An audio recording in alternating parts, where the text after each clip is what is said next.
Logistika xarajatlarini to'g'ri boshqarmaslik keyinchalik sizga katta muammolarni olib kelishi mumkin. Eng arzon narx har doim ham yaxshi degani emas. Hujjatlaringizni oldindan tayyorlab qo'ying.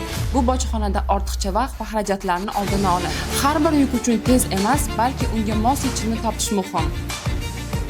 Xitoydan yuk olib kelayotganda ortiqcha pul to'layotgan bo'lishingiz mumkin. Bunga sabab nimada? Ko'pchilik faqat mahsulotning narxiga qaraydi. Aslida esa logistika xarajatlarini to'g'ri boshqarmaslik keyinchalik sizga katta muammolarni olib kelishi mumkin.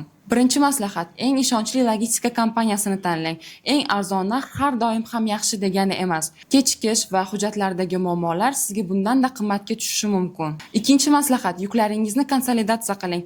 Bir nechta buyurtmani bir jo'natmada jo'natish transport xarajatlarini sezilarli darajada kamaytiradi. Uchinchi maslahat: hujjatlaringizni oldindan tayyorlab qo'ying. Bu bojxonada ortiqcha vaqt va xarajatlarni oldini oladi. To'rtinchi maslahat: mahsulotingizga mos transport turini tanlang.